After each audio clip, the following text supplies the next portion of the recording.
About 18 months ago, I installed this metal roof underdecking. But would I do it again? I don't want to keep you waiting, but the answer to that is yes, I would. Now, this has been one of my most popular videos, and I've gotten a bunch of questions in the comments down below on different things that I did. So I want to share with you some of the things that I learned along the way, and I want to tell you one thing that I would do differently if I could do it all over again. The first question I get a lot is, why did I choose to do it this way instead of using some other prefabbed or other system for my underdecking? And the reason for that is pretty simple. It comes down to cost. This whole project only cost me about $1,200. Now my deck is about 10 foot wide and about 50 foot long. So being able to do this project for roughly $1,200 was a big reason why we went with this system over some more expensive systems. But there are some things you should know about doing this before you just run to your big box store and start slapping metal roofing underneath your deck. Now, I custom ordered all of my metal roof sheets from a place called Best Buy Metals. They are not sponsored, but they were fantastic to work with. They delivered all of these sheets pre-cut to the exact length I needed them,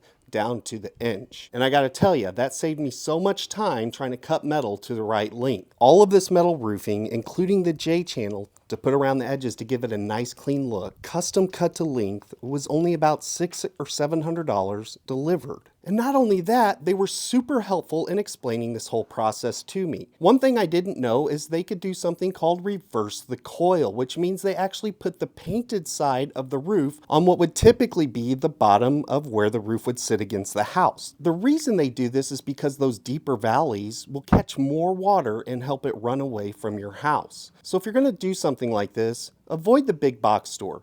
Go to some sort of roofing company that does metal roofing and have them reverse the coil so you get the roof in the right orientation to get the best water flow away from the house. The second thing they let me know is the screws that attach this will corrode with pressure treated lumber. That's why I decided to go with cedar to make sure that my underdecking sloped away from the house and down into my gutter. Cedar will not corrode these metal screws, is highly rot resistant, and we even went the additional step to add a bunch of water sealer to these cedar strips to make sure that they are going to last a very long time. The other question I get all the time, because I didn't show this very well in the video, is how did I finish the ends of my metal roofing to keep birds and bugs and everything from getting into the sides? Since this metal roofing slants down away from the house, there is a gap between my deck and my metal roofing. And for me, I went with a pretty simple solution. I just attached a 2x4 to a 2x6 piece of material and put it up under the deck and screwed it to this last deck joist. This creates a nice clean look on the end and caps everything off. I haven't had any problems with birds or bugs or anything else getting up under here. The other advantage this gave me is attaching a J-channel to the edge of each of my metal strips to give it a nice clean finished look. And maybe the number one question I get about this system is, how do I keep it clean? Doesn't all the leaves and sticks and debris fall in between my deck cracks and just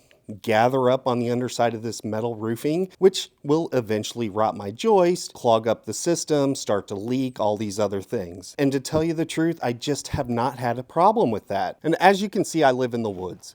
I get a lot of leaves, a lot of sticks, a lot of stuff that falls onto the deck. But honestly, most of that can just be blown off, and only a very small amount of material actually gets in between my deck boards and falls through to the underdecking. And honestly, if I wanted to take a couple of screws out of these, I could actually pull a panel down and clear the debris out without much trouble. It would just take a few minutes. Most of that stuff washes away into the gutters. But that does bring me to the one thing that I would change if I could do this all over again, and that's these gutters. I am not a gutter professional, and honestly, I didn't think this through very well. So my original plan was to have the gutters go all 50 feet all the way down the side and out the end, which they do. But in order to get enough slope on the gutters, about 1 inch per every 10 feet, I would have had to drop this about 5 or 6 inches. And the board that I put up there to attach my gutters to didn't allow for that. And you can see that after 50 feet, all the water comes down to this one drain. And this hasn't been a major issue, but I only have about a 1/2 inch slope per every 10 feet of gutter, which brings me to one more thing. Every 10 feet of gutter has these little metal things that are supposed to seal the gutters together and create one big long length of gutter. And a couple of them do leak. Now this isn't a bad leak, and it drops a little bit of water every now and then on the edge of the deck, but it does still keep our underdeck dry. Since I'm not a gutter expert and this was my first time doing gutters, the one thing I might do is call in a gutter company to do a seamless gutter all the way down for the full 50 feet, or potentially start on each end and have the gutters end up in the middle so I don't have to have as much slope. Overall, under our deck stays perfectly dry, so it's not something that I'm going to fix right now. Final answer, would I recommend this roofing system? The answer is absolutely yes. We're in a part of North Carolina that was hit by Hurricane Helene with 70 to 80 mile per hour winds and 30 inches of rain in a 24-hour period. And as you can see, this held up great. There's no bending, there's no buckling. It was able to hold all the water, all the debris that fell from the trees.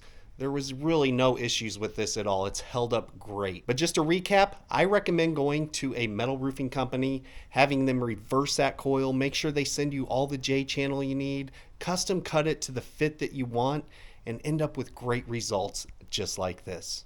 And as always, thanks for watching.